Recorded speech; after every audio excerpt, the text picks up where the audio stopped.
আজকে আমরা absorption variable costing এর লাস্ট লেকচার দেখব। লাস্ট লেকচারে তিনটা অঙ্ক বাকি ছিল, তিনটা অঙ্ক আজকে আমরা সলভ করব। তো এখন আমরা দেখব যে 14 নম্বর অঙ্কটা দেখে বলতেছে Nuha limited has the following data, অর্থাৎ নুহা লিমিটেডের কিছু ডেটা এখানে দেওয়া আছে। তো প্রথম ডেটা বলতেছে beginning inventory as per variable costing, অর্থাৎ ভেরিয়েবল কস্টিং এ বিগিনিং ইনভেন্টরি প্রথম ইয়ারে কোনো ব্যালেন্স নাই, দ্বিতীয় ইয়ারে 40,000 বলতেছে। Beginning inventory as per absorption costing, দ্বিতীয় ইয়ারে অ্যাবজর্পশন কস্টিং এ আমাদের বিগিনিং ব্যালেন্স আছে 58,000 টাকা, কিন্তু শুরুর কোনো ব্যালেন্স দেওয়া নাই, প্রথম বছরের কোনো ব্যালেন্স দেওয়া নাই। ইন্ডিং ইনভেন্টরি প্রথম বছর আছে 40,000 টাকা ভেরিয়েবল কস্টিং এ, অ্যাবজর্পশন কস্টিং এ 58,000 টাকা এবং দ্বিতীয় ইয়ারে নীল। প্রফিট দেখাই দিছে অ্যাবজর্পশন কস্টিং ভেরিয়েবল কস্টিং এ 50,000 ইয়ার ওয়ানে, ইয়ার টুতে 50,000, আর profit as per absorption costing এ 68,000 আর হলো 32,000 টাকা। আমাদের শুধু জাস্ট রিকনসিলেশন স্টেটমেন্টটা তৈরি করতে বলছে। রিকনসিলেশন স্টেটমেন্ট আমরা আগে করে আসছি। এখানে কি করি আমরা, যে দুইটা ইয়ার, যেই জন্য আমরা দুইটা ইয়ারে আমরা ভর করছি। অ্যাবজর্পশন কস্টিং এর ইনফরমেশনগুলো এখানে বসাবো, ভেরিয়েবল কস্টিং এর ইনফরমেশন এখানে বসাবো, এবং অ্যাবজর্পশন কস্টিং থেকে ভেরিয়েবল কস্টিং বাদ দিলে আমরা একটা ডিফারেন্স পাবো। ঠিক আছে, তো ইয়ার ওয়ান ইয়ার টু সেম ভাবেই আমরা বসাইছি। এখন আমরা কি করব, জাস্ট করি এখানে ইয়ারের সাথে মিলিয়ে আমাদের প্রথমে বসাতে হবে নিট অপারেটিং ইনকাম থেকে প্রফিট। কোন মেথডের? এসি মেথডের ইয়ার ওয়ানের প্রফিট কত দেখতে হবে। ইয়ার ওয়ানের এসি মেথডের, ঠিক আছে, প্রফিট কত? 68,000 ইয়ার ওয়ান। আর ইয়ার টুতে কত? 32,000। ইয়ার ওয়ানে আমরা 68 বসেছি, ইয়ার টুতে 32,000 বসেছি। ঠিক আছে, আর ইয়ার টুতে হলো সরি ভিসি মেথডে ইয়ার ওয়ানের প্রফিট হলো 50,000 আর ইয়ার টুয়েও 50,000। এই জন্য আমরা এখানে ইয়ার ওয়ানে 50,000, ইয়ার টুতে 50,000। আমাদের পার্থক্য হলো 18,000 ইয়ার ওয়ানে, দ্বিতীয় ইয়ারে আমাদের নেগেটিভ অর্থাৎ লস হয়ে গেছে, ডিফারেন্সটা মাইনাস ফিগারে বেড়েছে 18,000 টাকা। এরপর আমরা বসাবো ইন্ডিং ইনভেন্টরি। ইন্ডিং ইনভেন্টরি কোন মেথডে? এসি মেথডে ইয়ার ওয়ান। ইয়ার ওয়ানের এসি মেথডে আমাদের ইন্ডিং ইনভেন্টরি আছে 58,000 বসেছি। ইয়ার টুতে নীল, এই জন্য আমরা খালি রাখছি। আবার ইন্ডিং ইনভেন্টরি ভিসি মেথডে 40,000 আর নীল 40,000, এবং এখানে নীল লিখছি। অর্থাৎ এখান থেকে এটা যদি বাদ দেয় 18,000 থাকে, এখান থেকে এটা বাদ দিলে শূন্য থাকে। হ্যাঁ, আর বিগিনিং ইনভেন্টরি বসাবো আমরা। বিগিনিং ইনভেন্টরি এসি মেথডে নীল, ইয়ার ওয়ানে ইয়ার এসি মেথডও নীল, আমাদের ভিসি মেথডও নীল, এই জন্য আমরা খালি রাখছি। ইয়ার টুতে আমরা এসি মেথডে বসাবো 58,000 আর ভিসি মেথডে বসাবো 40,000। দুটোর পার্থক্য হলো 18,000। এখানে আমরা বিগিনিং ইন্ডিং ইনভেন্টরি থেকে বিগিনিং ইনভেন্টরি বাদ দিয়ে আমরা একটা পার্থক্য নির্ণয় করবো 18,000। তো দেখো এখানে 18,000 ডিফারেন্স, এখানেও 18,000 ডিফারেন্স, এটা দুইটা অলওয়েজ মিলবে। আবার এখানে -18,000, এইখানে দেখো শূন্য থেকে আমরা 18,000 বাদ দিতেছি, কারণ আমাদের ইন্ডিং থেকে বিগিনিং বাদ দিতে হয়, দিলে আমরা এই ডিফারেন্সটা পাই।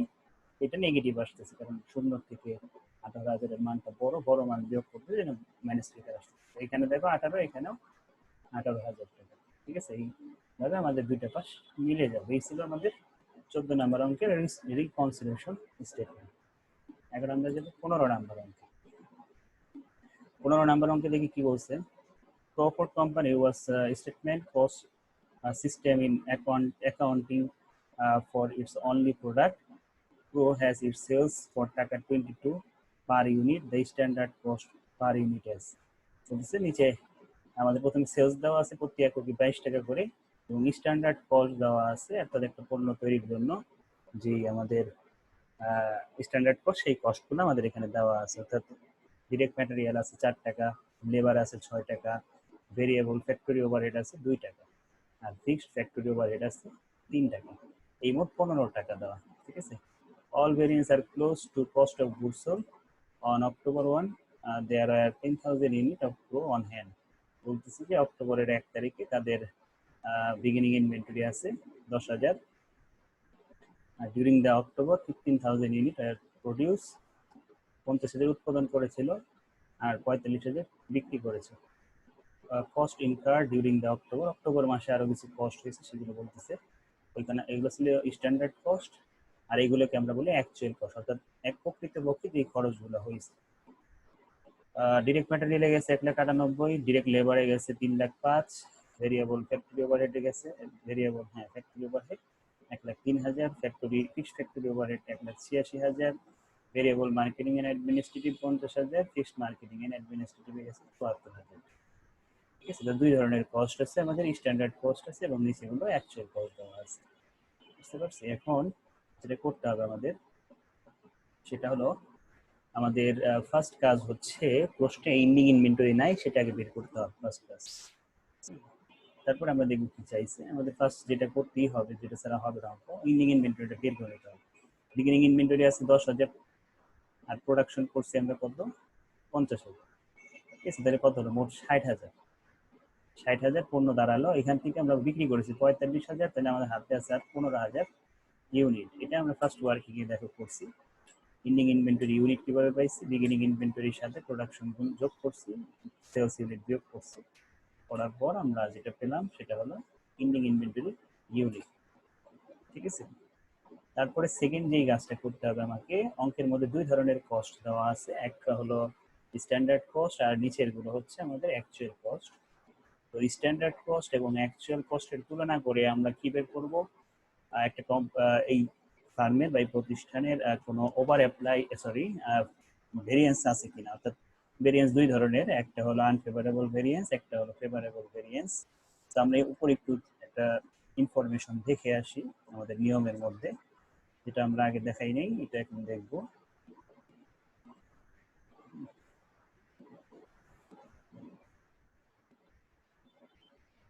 আমরা এখানে দেখি ভেরিয়েন্স অ্যাডজাস্টমেন্ট। অ্যাকচুয়াল কস্ট ও স্ট্যান্ডার্ড কস্টের পার্থক্য হলো ভেরিয়েন্স। অ্যাকচুয়াল কস্ট এবং স্ট্যান্ডার্ড কস্টের পার্থক্য বলতেছে আমরা ভেরিয়েন্স। ভেরিয়েন্স ফেভারেবল এবং আনফেভারেবল হতে পারে। অ্যাকচুয়াল কস্ট অপেক্ষায় যদি স্ট্যান্ডার্ড কস্ট কম হয় তাহলে তাকে বলতেছি আমরা আনফেভারেবল ভেরিয়েন্স। যা কস্ট অফ গুডস সোল্ডের সাথে কি করতে হয়, যোগ করতে হয়। এটা আমরা আগে শিখে আসছি, যোগ করবো কিনা, কখন যোগ করবো কখন বিয়োগ করবো সেটা আমরা শিখে আসছি। কিন্তু কিভাবে ভেরিয়েন্স না দেওয়া থাকলে কিভাবে বের করা যায় বা ইনফরমেশন দিয়ে দিলে ওটার ভিত্তিতে কিভাবে আমরা বের করবো সেটা বের করার কথা এখানে বলতেছি। অর্থাৎ আমরা দেখবো অ্যাকচুয়াল কস্ট কত এবং স্ট্যান্ডার্ড কস্ট কত। অ্যাকচুয়াল কস্ট অপেক্ষায় যদি স্ট্যান্ডার্ড কস্ট কম হয়, ঠিক আছে, অর্থাৎ ওই যে উপরে যে রেটগুলো আমরা দেখছিলাম অঙ্কের মধ্যে, সেই রেট দিয়ে আমরা কি করে করবো, একটা অ্যামাউন্ট বের করবো। আর অ্যাকচুয়াল কস্ট কষ্টে দেওয়া আছে, ঠিক আছে। এখানে ভেরিয়েন্স বলতে তিনটা জিনিসকে কাউন্ট করবো আমরা, ডিরেক্ট ম্যাটেরিয়াল, ডিরেক্ট লেবার আর factory overhead, variable factory overhead, এই তিনটাকে আমরা একত্রে যোগ করবো নিচে যেই অ্যামাউন্ট গুলো দেওয়া আছে। তো সেই তার সাথে আমি তাহলে কি করবো, আমরা দুটো জিনিস তুলনা করবো। যদি অ্যাকচুয়াল কস্ট অপেক্ষা স্ট্যান্ডার্ড কস্ট কম হয় তাহলে সেটাকে আমরা বলবো আনফেভারেবল ভেরিয়েন্স। আর যদি অ্যাকচুয়াল কস্ট অপেক্ষা স্ট্যান্ডার্ড কস্ট বেশি হয় তাহলে সেটাকে বলবো আমরা ফেভারেবল ভেরিয়েন্স। ঠিক আছে, তো আমরা এখন দেখি যে আমাদের আসলে অঙ্কটার মধ্যে কি বের হয়েছে, ফেভারেবল বের হয়েছে নাকি আনফেভারেবল বের হয়েছে।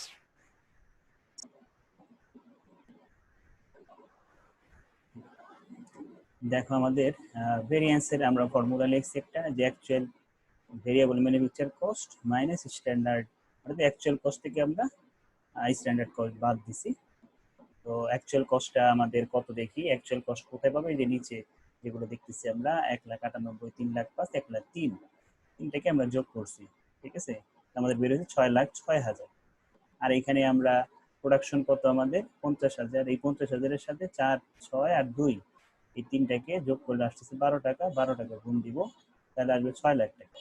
দেখো আনফেভারেবল ভেরিয়েন্স বেরোছে আমাদের, ওই যে উপরে আমরা যেটা দেখে আসলাম ওখানে বলা ছিল যদি অ্যাকচুয়াল কস্ট বেশি হয় তাহলে আনফেভারেবল ভেরিয়েন্স, আর অ্যাকচুয়াল কস্ট যদি কম হয় তাহলে ফেভারেবল ভেরিয়েন্স। তাহলে আমাদের এখানে এই আনফেভারেবল ভেরিয়েন্স আমরা কি করবো সেটা একটু পরে যাই, আমরা এখন দেখবো রিকোয়ারমেন্ট আমাদের কি চাইছে। Prepare an income statement for October using variable costing. Variable costing মেথডে আমাদের ইনকাম স্টেটমেন্ট করতে বলছে, অ্যাবজর্পশন কস্টিং এ করতে বলছে এবং একটা কমেন্ট দিতে বলছে। ঠিক আছে, তো আমরা এখন যাই। আমাদের ইনকাম স্টেটমেন্ট করতে হলে অবশ্যই প্রথমে সেলস বসাইতে হয়। সেলস আমাদের কত ইউনিট ছিল, 45,000 ইউনিট। এই যে 45,000 ইউনিট সোল্ড, তো কত টাকা করে ছিল, একদম শুরুতে বলা ছিল 22 টাকা করে। 22 টাকা গুণ করলে আমরা 9,90,000 পেয়েছি। তারপরে কি বসাইতে হয়, variable cost of goods sold variable cost of goods প্রথমে আমরা বসাবো ভেরিয়েবল ম্যানুফ্যাকচার কস্ট, ঠিক আছে। তো এখানে রেট কত, 4, 6 আর 2 কত টাকা, 12 টাকা। এই 12 টাকার সাথে আমরা প্রোডাকশন গুণ করবো, যে এখানে যেই কাজটা আমরা করে রাখছি সেটা আমরা এখানে বসাবো, ঠিক আছে। তো সেটা বসানোর কারণে আমাদের কত আসতেছে, 50,000 ইউনিট প্রোডাকশন হয়েছে, আর 12 টাকা করে রেট। প্রোডাকশন কস্ট দ্বারা দিচ্ছে 6 লাখ টাকা। তার সাথে আমরা যোগ করবো হলো বিগিনিং ইনভেন্টরি। বিগিনিং ইনভেন্টরি কত ইউনিট, 10,000 ইউনিট, ওই 12 টাকা করেই গুণ হবে 1,20,000 টাকা। টোটাল কত দাঁড়ালো, 7,20,000 টাকা।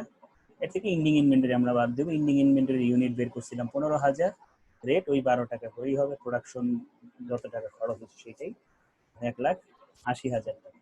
দুটা আমরা বিয়োগ করলে পাইতেছি 5,40,000 টাকা। এরপরে আমাদের আসলে কি আনফেভারেবল ভেরিয়েন্স, সেটা আমরা এখানে যোগ করবো, ঠিক আছে। আনফেভারেবল ভেরিয়েন্স বলতে আমরা যা আশা করতেছিলাম তার থেকে বেশি খরচ হয়ে গেছে। অ্যাকচুয়াল কস্ট 6,06,000 আর আমরা স্ট্যান্ডার্ড ধরে রাখছিলাম 6 লাখ হতে পারে, কিন্তু আমরা পরবর্তীতে দেখছি 6,000 টাকা বেশি খরচ হয়ে গেছে, যেটাকে আমরা বলতেছি আমাদের ফেভারে নাই, অর্থাৎ আনফেভারেবল ভেরিয়েন্স। এই 6,000 টাকা আমরা অ্যাড করলাম, ঠিক আছে। অর্থাৎ এটা আমরা কি কস্ট নির্ণয় করছি না, এখানে সব কস্টগুলো অ্যাড করতেছি। কষ্ট বেড়ে গেছে আমরা যা আশা করতেছিলাম সেখান থেকে, এই জন্য আমরা যোগ করলাম। যোগ করে আমরা পেলাম 5,46,000 টাকা। সেলস থেকে cost of variable cost of goods বাদ দিলে যেটা পাই তার নাম হলো gross contribution margin. Gross contribution margin, এটা যে নিচে লেখা আছে গ্রোস কন্ট্রিবিউশন মার্জিন, আমি নিচে দিয়ে দিই গ্রোস কন্ট্রিবিউশন মার্জিন। এই গ্রোস কন্ট্রিবিউশন মার্জিনের পর আমরা চলে যাব ভেরিয়েবল। আমাদের লাইনটা একটু চেঞ্জ হয়ে গেছে, আমরা নিচে পাঠিয়ে দিই, এটাকে মানে বুঝতে সুবিধা হবে।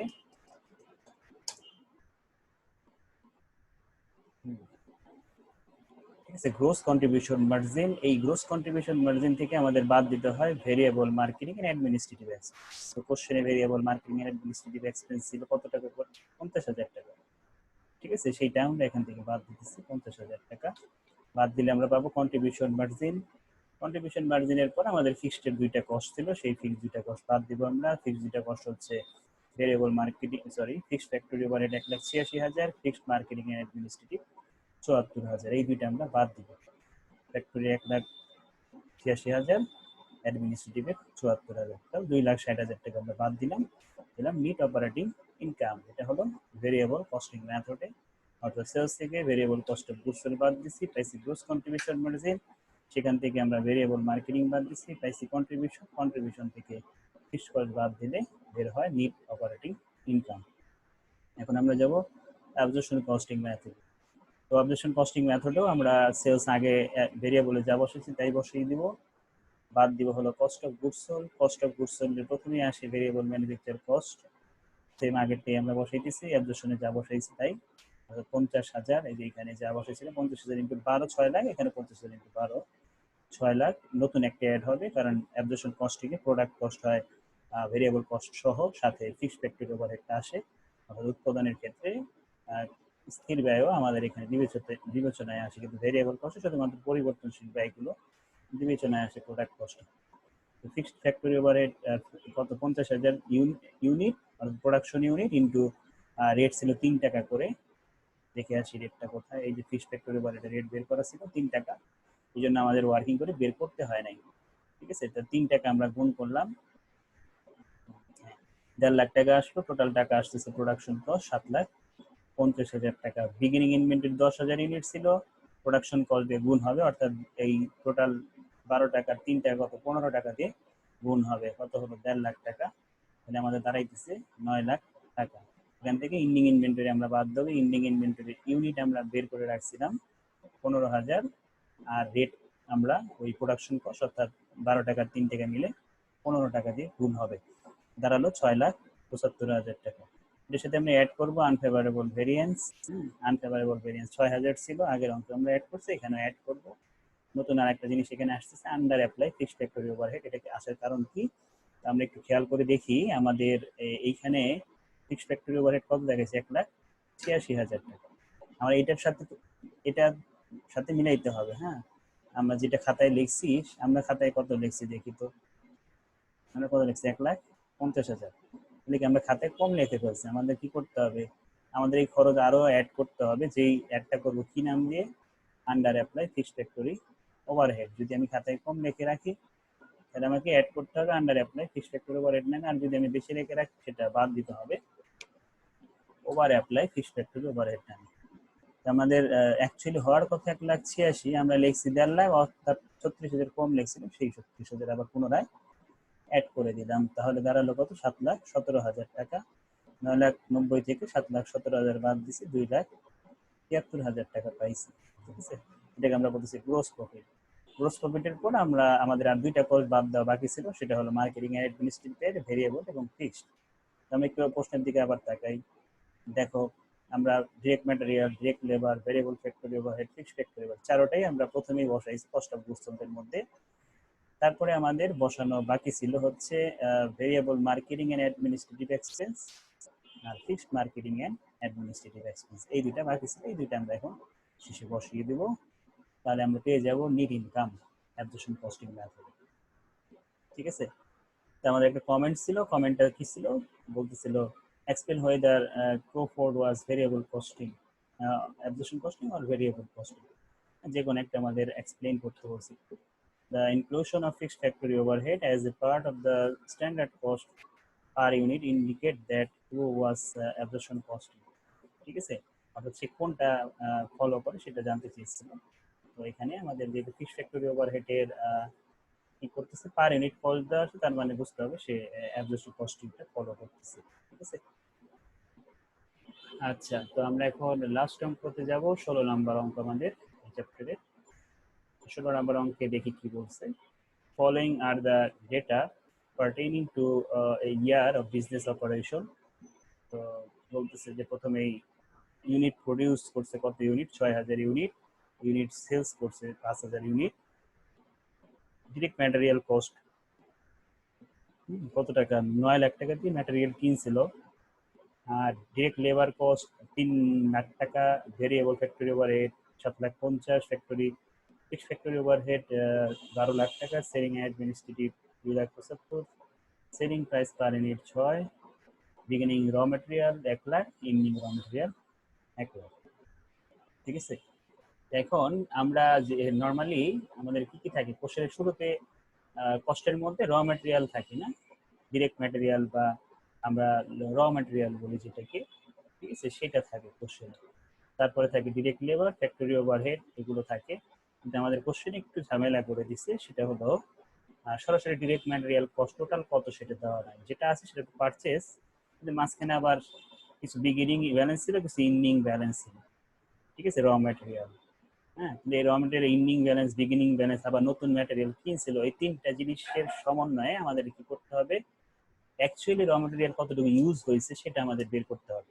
ঠিক আছে, আমরা যে এতদিন আমরা যে অঙ্কগুলো করে আসছি সবগুলো কিন্তু আমরা যেটা ব্যবহৃত হয়েছে সেটা নিয়ে কাজ করছি, ইন্ডিকেট করা ছিল না, কিন্তু আমরা ওটা যেটা দিয়ে করছি সেটা আমাদের ব্যবহৃত কাঁচামালটাই ছিল, ম্যাটেরিয়াল কতটুকু ইউজ হয়েছে। এখন আমরা কি করবো, ইউজটাকে বের করবো। আর কি চাইছে সেটা একটু দেখে নেই। Determine the valuation of ending finished goods inventory under absorption costing and variable costing।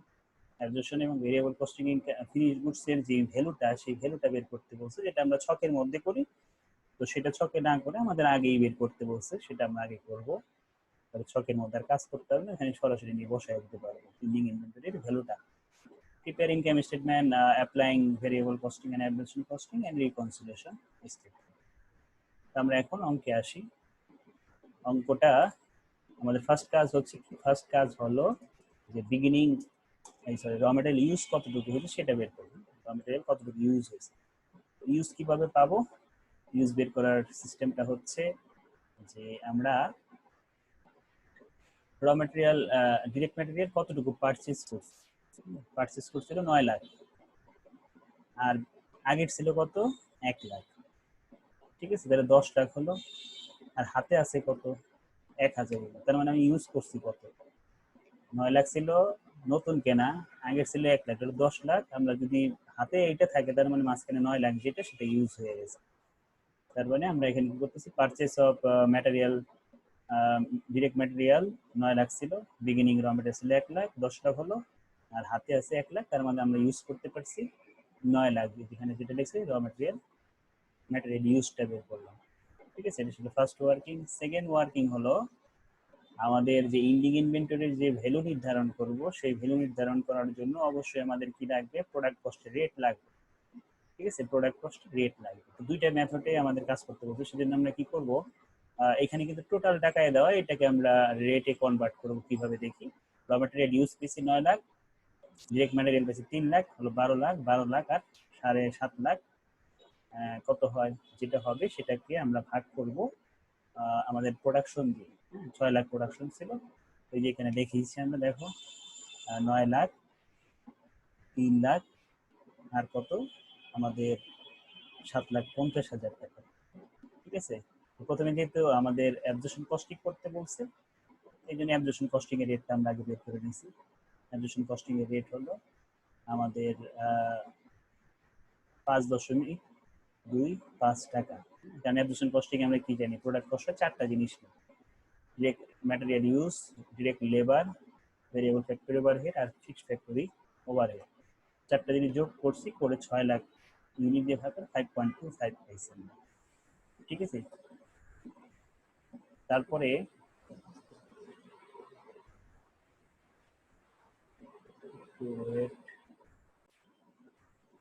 আমরা ছিলাম হচ্ছে ইন্ডিং ইনভেন্টরি ইউনিট বের করবো। হ্যাঁ, ইন্ডিং ইনভেন্টরি ইউনিট কিভাবে পাবো আমরা, আমাদের প্রোডাকশন ছিল 6 লাখ এবং আমরা বিক্রি করছি 5 লাখ, তাহলে আমাদের হাতে আছে আর 1 লাখ ইউনিট। এই 1 লাখ ইউনিট হচ্ছে আমাদের ইন্ডিং ইনভেন্টরি ইউনিট। ঠিক আছে, তো এখন আমরা যেটা করব সেটা হলো ভেরিয়েবল কস্টিং এবং অ্যাবজর্পশন কস্টিং এ ইন্ডিং ইনভেন্টরির ভ্যালু কত হয় সেই ভ্যালুটা আমরা নির্ধারণ করব। এই ভ্যালুটা কিভাবে পাবো আমরা, ইন্ডিং ইনভেন্টরির ইউনিট আছে আমাদের 1 লাখ ইউনিট এবং অ্যাবজর্পশন কস্টিং এ আমরা রেট বের করে রাখছিলাম 5.25 টাকা, সেটা আমরা এখানে গুণ করলাম। ঠিক আছে, আর আমরা ভেরিয়েবল কস্টিং এ কিভাবে করব, ওই 1 লাখ ইউনিটের সাথেই আমরা ওই যে ফিক্সড ফ্যাক্টরি ওভারহেড যে রেট, সেই রেটটা বাদ দিয়ে নিব। ঠিক আছে, ফিক্সড ফ্যাক্টরি ওভারহেডের যে রেট সেটা আমরা বাদ দিয়ে নিব, অর্থাৎ 5.25, কিন্তু এটা হলো ফিক্সড ফ্যাক্টরি ওভারহেড সহ। ফিক্সড ফ্যাক্টরি ওভারহেড কত ছিল, 12 লাখ টাকা ছিল। প্রোডাকশন ইউনিট কত ছিল, 6 লাখ ইউনিট, তাহলে আমাদের এখানে কয় টাকা আসছে, 2 টাকা। ঠিক আছে, তাহলে 5.25 টাকার মধ্যে 2 টাকা হলো ফিক্সড ফ্যাক্টরি ওভারহেড। 2 টাকা যদি আমি বাদ দিই, তাহলে আমি যেটা পাইতেছি সেটা হলো ওই 3টা জিনিস, অর্থাৎ ডিরেক্ট ম্যাটেরিয়াল, ডিরেক্ট লেবার এবং ভেরিয়েবল ফ্যাক্টরি ওভারহেড 3.25 টাকা। ঠিক আছে, আমরা চাইলে এখানে আমরা আরেকটা ওয়ার্কিং বাড়াই দিতে পারি, এই 3টা যোগ করে 6 লাখ দিয়ে ভাগ করলে 3.25 বের হবে। তো পরবর্তীতে আমরা কি করতে পারি, 5.25 দিয়ে এসি বের করবো আর 3.25 দিয়ে ভিসি বের করতে পারবো। ঠিক আছে, এটা হলো আমাদের প্রথম রিকোয়ারমেন্ট ছিল। দ্বিতীয় রিকোয়ারমেন্টে বলতেছিল যে ইনকাম স্টেটমেন্ট করতে। হ্যাঁ, দুইটা মেথডে ইনকাম স্টেটমেন্ট করতে, এটা আমাদের সেম আগের মতোই হবে। আমাদের এই অঙ্কে শুধু পার্থক্য ছিল এই উপরের কাজটা। ঠিক আছে, প্রথমে সেলস ইউনিট বসাবো, সেলস ইউনিট 50,000, 6 টাকা করে। ওই যে সেলস ইউনিট, সরি 5 লাখ কত টাকা, 6 টাকা করে, 5 লাখ 6 টাকা করে 30 লাখ টাকা আছে। তারপরে variable cost of goods sold আছে, ভেরিয়েবল কস্ট অফ গুডস সোল্ডে প্রথমে আমরা বসাবো কি, ডিরেক্ট ম্যাটেরিয়াল ইউজ 9 লাখ টাকা। অথবা আমরা ডিরেক্ট করে ফেলতে পারি, যেহেতু আমাদের রেট বের করা আছে 3.25, তাহলে আমরা ডিরেক্ট করে দিতে পারি, এবার ভেঙে ভেঙে না করে। ঠিক আছে, তো আমরা direct material 9 lakh, direct labour 3 lakh এবং ভেরিয়েবল ফ্যাক্টরি ওভারহেড 7,50,000 টাকা। ঠিক আছে, তো আমরা এইভাবে টাকার অ্যামাউন্ট না বসিয়ে আমরা যদি প্রোডাকশন ইউনিট, অর্থাৎ আমাদের প্রোডাকশন ইউনিট ছিল 6 লাখ, 6 লাখের সাথে যদি আমরা 6 লাখের সাথে 3.25 গুণ করি, সরাসরি 19,50,000 টাকা আসবে। তার সাথে আমরা অঙ্কে বিগিনিং ইনভেন্টরি ছিল না, এই জন্য বসাই নাই। ইন্ডিং ইনভেন্টরি আছে 1 লাখ, যেটা আমরা এখানে গুণ না দেখালেও পারবো, সরাসরি 3,20,000 বসাইতে পারবো, কারণ আমরা এখানে বের করে রাখছি ভেরিয়েবল কস্টিং মেথডে ফিনিশ গুডস কত। প্রোডাকশন কস্ট থেকে আমরা ইন্ডিং ইনভেন্টরি বাদ দিতেছি, পাইতেছি যে ব্যালেন্সটা, সেই ব্যালেন্সটা কি করবো আমরা সেলস থেকে বাদ দিব, যেটা পাবো কন্ট্রিবিউশন মার্জিন যেটা। এই কন্ট্রিবিউশন মার্জিন থেকে আমরা ফিক্সড এর দুইটা অ্যামাউন্ট বাদ দিব। ফিক্সড এর দুইটা ছিল, সেটা হলো কি ফিক্সড ফ্যাক্টরি ওভারহেড এবং fixed selling and administrative 12 lakh আর 7,02,75,000 টাকা, 12 লাখ এবং 2,70,000 বাদ দিছি। নেট অপারেটিং লস হয়ে গেছে, ঠিক আছে, আমাদের লস বের হয়েছে। তার মানে কি 13 লাখ থেকে 14 লাখ, কি 14 লাখটা হচ্ছে আমাদের বড়, ঠিক আছে, এই জন্য আমাদের 1 লাখ টাকা লস আসছে। একইভাবে আমরা এসি মেথড করবো। প্রথমে সেলস 30 লাখ টাকা, কস্ট অফ গুডস সোল্ড বলবে, ঠিক আছে, কস্ট অফ গুডস সোল্ড এর মধ্যে আগের মতোই তিনটাতে থাকবে প্লাস আরেকটা আসবে। এভাবে ভেঙে ভেঙেও করা যায়, ডিরেক্ট কি করা যায়, আমাদের প্রোডাকশন ইউনিটের সাথে অর্থাৎ 6 লাখের সাথে আমরা 5.25 বের করে রাখছি, এটা গুণ করলেও আমাদের সরাসরি 31,50,000 টাকা বের হবে। ইন্ডিং ইনভেন্টরিতে আমরা বের করেই রাখছি 5,25,000, ডিরেক্ট বসায় দিলেও হবে। আমরা এটা থেকে এটা বাদ দিলাম, পেলাম গ্রোস প্রফিট। গ্রোস প্রফিট থেকে আমরা আমাদের সেলিং এন্ড অ্যাডমিনিস্ট্রেটিভের যে ফিক্সড টাকা ছিল সেটা আমরা বাদ দিচ্ছি, যেটা হচ্ছে আমাদের নেট ইনকাম, ঠিক আছে। এই দুইটা মেথড গেল। লাস্টে আমাদের রিকনসিলিয়েশন চাইছে, রিকনসিলিয়েশন আমরা আগেও দেখে আসছি। নেট অপারেটিং ইনকাম 1 লাখ টাকা এসি মেথডে, আর ভিসি মেথডে মাইনাস 1 লাখ টাকা। হ্যাঁ, নেট অপারেটিং ইনকাম দুইটা মেথড, এসি মেথড হলো 1 লাখ আর ভিসি মেথড মাইনাস 1 লাখ, কারণ আমাদের লস বের হয়েছিল, ঠিক আছে। এখানে আমরা লস লিখছি দেখে এখানে ব্র্যাকেট দিই না, যদি এখানে নেট অপারেটিং ইনকাম লিখতাম তাহলে আমরা কিন্তু ব্র্যাকেট দিতে হতো, ব্র্যাকেট দিয়ে লস বের। তো 1 লাখ থেকে এই 1 লাখ আবার বাদ দিতেছি। হ্যাঁ, আমরা নর্মালি কি করি, এসি থেকে ভিসি বাদ দিই, যে 1 লাখ থেকে আমরা মাইনাস করবো আবার লসেরটা, তার মানে কি মাইনাস মাইনাস প্লাস হয়ে যাবে। ঠিক আছে, দুইটা লাভ থাকলে দুইটা মাইনাস হইতো, কিন্তু আমাদের এখানে কি দাঁড়াইতেছে, যেহেতু লস, ওই লসের মাইনাস আর হলো আমাদের নিয়মের মাইনাসের প্লাস হয়ে যেতেছে 2 লাখ টাকার ডিস্টেন্স, অর্থাৎ 1 লাখ থেকে মাইনাস মাইনাস 1 লাখ থেকে 1 লাখে যাইতে হলে ডিস্টেন্স কত, মাঝখানে 2 লাখের ডিস্টেন্স। আর ইন্ডিং ইনভেন্টরি ছিল 5,25,000 এসি মেথডে, আর 3,32,000 ছিল বিসি মেথডে, ডিফারেন্স হচ্ছে 2 লাখ, মানে উভয় পাশ অবশ্যই মিলবে, ঠিক আছে। এই ছিল আমাদের অ্যাডমিশন ভেরিয়েবল কস্টিং এর লাস্ট লেকচার, আজকে এই পর্যন্ত।